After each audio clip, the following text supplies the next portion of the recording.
gaafan ofii kiyyaa yaadu jechuun ofii kiyya akka nama tokkootti rabbiin kan wariirra adda nu godhe akka yaannuuf sammuu nuu kenna sigalee tokkoffaan na baasan kiristaanummaa keessa waa'ee siilotaa kan argite yoo ta'e gaafanani gaaffii godhe jechuun ani fakkeenyuma namaaf haa ta'u namoonni irraa hawwataniidhaan malee ana naagalee barcal jedhee keessa ba'uun hin danda'a ture. Tokkoffaa gaaffii natti ta'e kiristaanummaa keessa na baase siilota san sigalee siilota bifa garaagaraa san masqaliiwwan kana masqaliinu bar bifa tokko mukarraa hojjetamaa sibiilarraa hojjetamaa warqirraa hojjetamaa birrirraa hojjetamaa sigalee kanneen ummata gaaffii natti ta'e baagawwan kan akka kiristaanummaa keessaa ba'uun na godhe waa biraatu odollaa liyyuu baadhe jechuudha sigalee kanaaf kiristaanni tokko kiristaana ta'e yookaan ortodoksii ta'e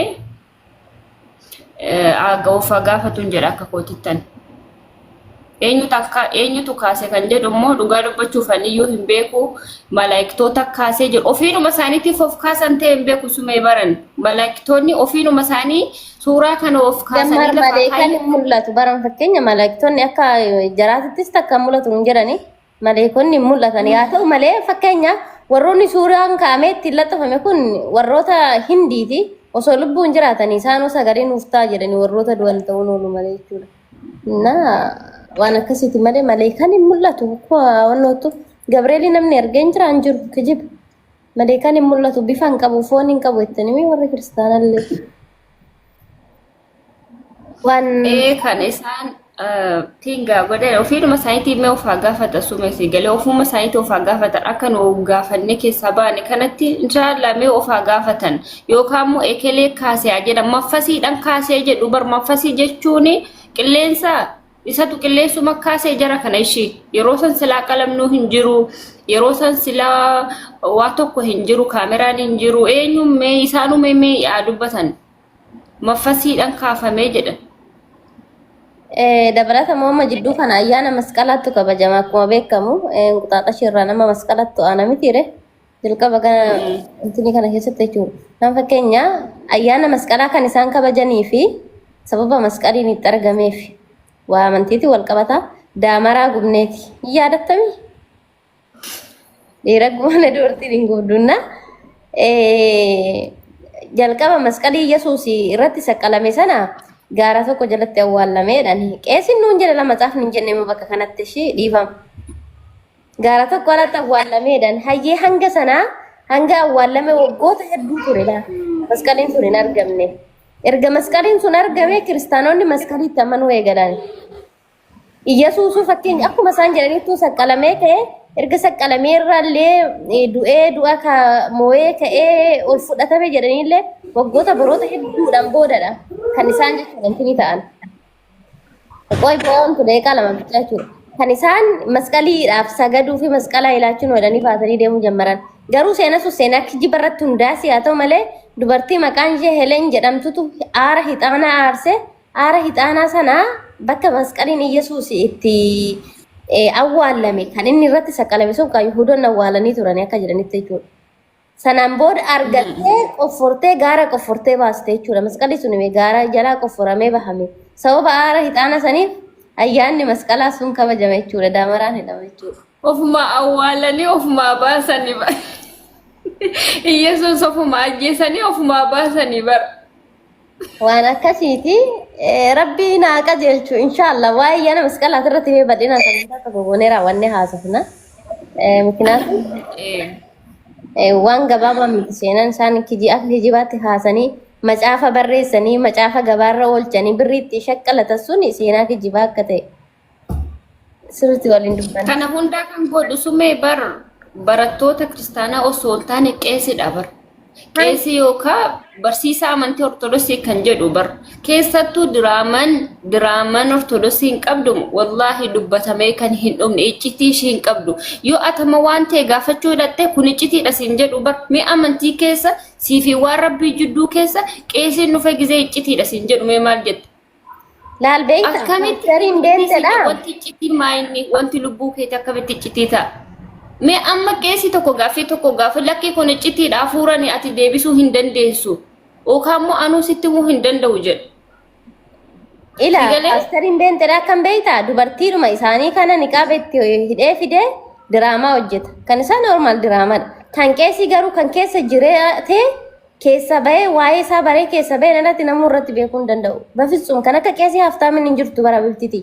Mukostaasa waan akkasiiti inshallah. Barisaan Mee bal'inaan kaafanii ortodoksii galchi. Bal'inaan ortodoksii wayya. Mee ortodoksii yaada kennu. Oi boontu Silaa barsiisanne ortodoksii hin jiru. Ayya. Isheen tumurtee Itti fufaa Ustaaz Abdii. itti fufu. Boontuun mee dubbatu. Boontuun jalqaba irratti sume ortodoksii musliimeentedha. Ortodoksiidha jettee erti na fakkaata. Heettamaa mee nagalchi jechaa jiru na fakkaate sumee galchi. Ergatanii mee silkiin kee wallagee jira warri monitaraa gashaan ishee. Gastii keessa na gashaan jira. Boontu waan jalqabde abdii faana xumuradhu.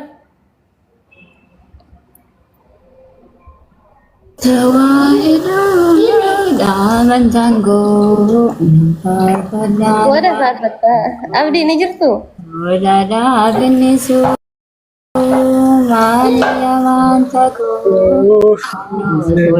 Sume tawaayidoo namantiidha bakki jedhu silmaa jiraayi.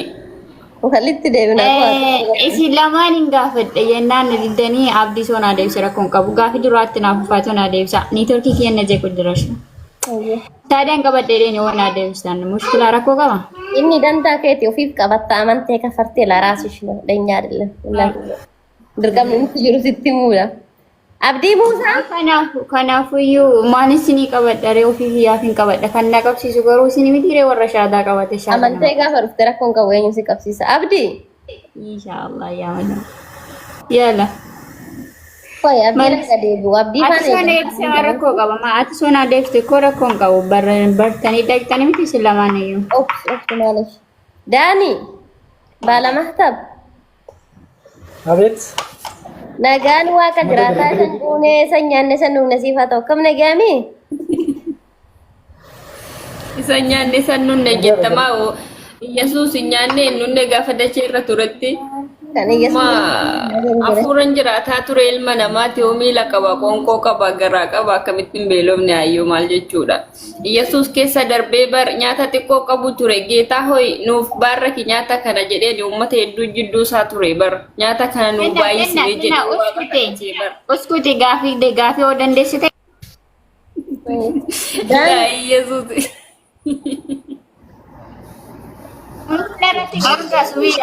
Oi bonto abdii arfu abdii kana fixattaate kan eegalte maalish hanga Okay ani gaafii biraa si gaafadhu. obsi hanga sani obsi taraan ta'e miti. Daani dhiira barbaadna koi beeksisa takkan addunyaarra dubartiin baay'eedha waan ta'eef jecha dhiira barbaadna dubartiitti lallabanna. Nagaadha akka fayyaadha Nagaadha galata rabbii. jirtaa Jira nagaa. jireenya akkami? Jireenyi bareeda. Hayyee ortodoksiidha miti hiree baalamaasaaf. Qutufannoo koo yeroo kamiyyuu kanan ittiin jiraadhu hunda ishee ganamaa akkamitti isaa waayidoo ishee ganamaa. Hayyee rakkoon qabu walaloo miti walaloon deebii miti yeedaloonis deebii miti deebirra. Anaaf akkas. Eshi mee obboleessa kiyya ati masqalitti ni amantamiire? Sirriitti. Ni amantamii? Eeyyeen. Hayyee Iyyasuus masqalii irratti saqqalamus ni amantamii?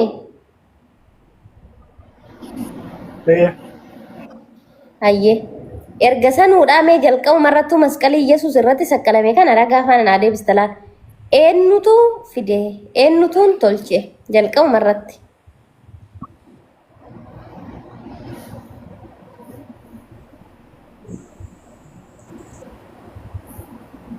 Maal jettee? Hin nageenye masqalii jalqaba Iyyasuus irratti saqqalame sana eenyutu tolchee eenyutu fide? Kanati amma gabaa keessa bitte kana miti an gabaa keessa bitte obboleechi kiyyaa bocuu danda'a inni waa tolchuu danda'a. Isa Iyyasuus irratti saqqalame sana eenyu fidee eenyu tolche? Isa guddicha inni irratti. Isa abbootii keenya durii sana isaan akka nu barsiisanitti isaan abbootii keenya dur isaan akkaataa isaan itti nu barsiisan sanaan nuti isaan tu nu fide. Mazaaf quddisii amanamu abbootii amanamu. Oime obboleessa kee bara ani kanan jedhe bar abbootii amantaattu masqalii san tolchee Yesuus akka irratti saqqalamutti kenna Yihuudootatti.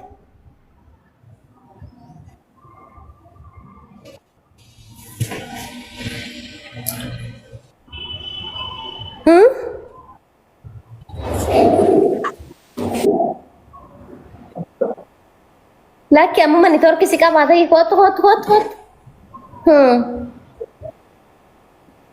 Bilbilaa jiru beebai jedhee itti bilbilaa jiru nagartutti bilbilanii. Ni dhaga'ama. Abbootii amantaattu akka Yesuus irratti saqqalamuu fi masqalii sana tolchee itti kenna Yihuudootattis hin jedhe. Fannoo inni irratti saqqalee fide sana eenyutu fidee eenyutu tolche hundee ishee eessaa baate. Matti godhattee deemuudhaan dura isaa ka'e ka'umsi waan sanii amma fakkeenya ani rabbiin na uume garuu moo abbaarraa dhaladhiin qaba sinii galee intalaabaluu jedhame hundee kiyya qoratama sii galee ilma namaati waan ta'eetu waan ka'umsa hundeedhuma fannoo sanaayyuu osoo itti amanuun dura ka'umsa isaayyuu baruu qabdan jalqaba irratti jechuudha. Ka'umsi keessa ture kan jedhu irratti. Niitoorkiin na qabe dhugaa rabbi. Dhiifama guddaa niitoorkiin na qabe. Amma sirreeffattee.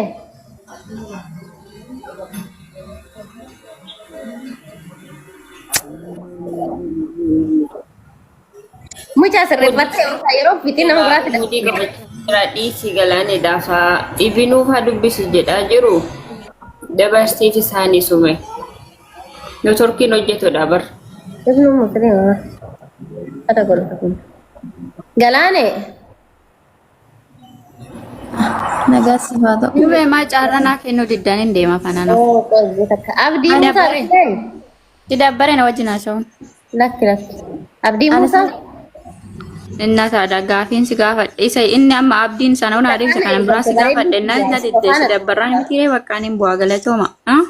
Yoo buute sirreeffatu dantaa qomu.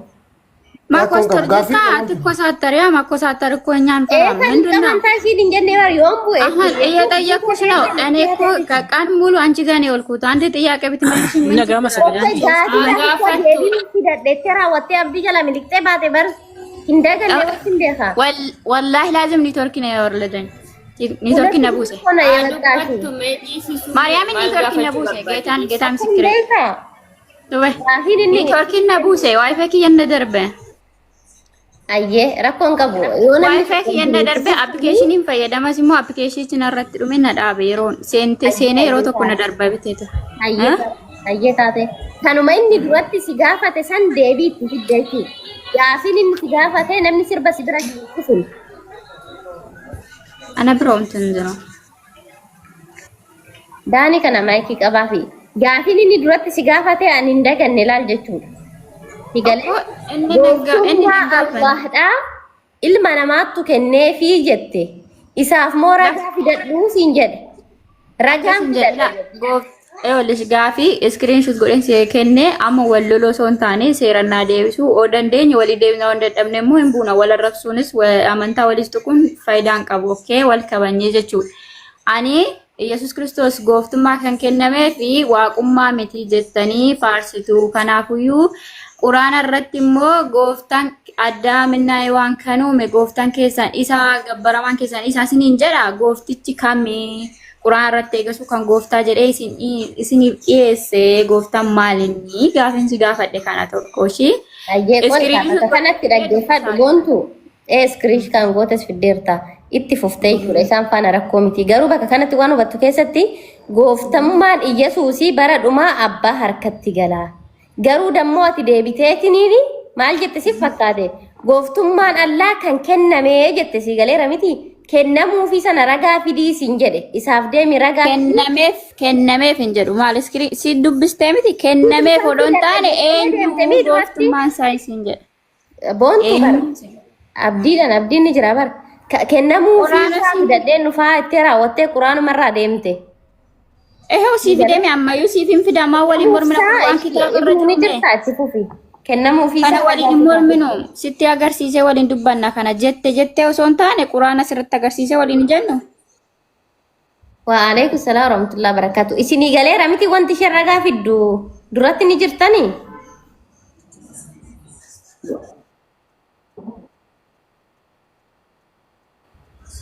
gaafin akkam ture beektaa? Iyyasuus gooftaa jedhamee akka macaafatti gooftummaa moo waaqa nama godhu jettee ufuma isheetiifis jechuudha. Gooftummaan Iyyasuus dammoo fakkeenya booddee harka abbaatitti gala aangoon irraa fudhatama akka macaafatti gooftaa ka jedhame dammoo namoota baay'eedha jechuudha. Akkasumas dammoo Rabbiin Quraana keessatti gooftaa ofiin jedheera sii galee isheen maal jette bakka gooftaa jedhu sana ofii kenne osoo hin taane nama kenneefi jette akkuma Iyyasuusitti gooftummaan Laala gaafii osoo hin dubbatin kenneefi odoo hin ta'in gooftaan keessan kamiidha gaafiin si gaafadhe Sumayyaa sii gala yoo ta'e. Kino laal waliin mormuu miti laal Quraana irraan si gaafadhe dubbise maal gochuu ani jette maaltu fide amma walii gallaa irratti lamni qixee bardurattis. Ani milikne maali Quraana banee deeme miti maali gaafii koo doona gaafatte illee eeyyeen si gaafachuun jira miliqaa maaltu fide amma maa waliin mormina ali si beeku gidriisi Nina gamami sagaleen kun. Gaafii keera deebiitiin gaafadhu mee bontu ati. Kinoo na guddisiitoo dubbisi gaafii kanan gaafadhe ani laa. Gooftummaan eenyuunidha bar ani Quraana keessatti isinii rabbi tokko gabbaraman rabbi tokko kan jedhu jira jettanii isin immoo achirratti immoo deebi'ee Quraana kan rabbi addaaminaa eewaan kan uume gooftaan keessan isaa isiniin jedha gooftichi kamii gooftaan eega Yesuus waaqa hin taane nama moo maalinni hiikaasaa barbaade asirratti. بسم الله الرحمن الرحيم رب اشرح لي صدري ويسر لي امري واحلل عقدة من لساني يفقهوا قولي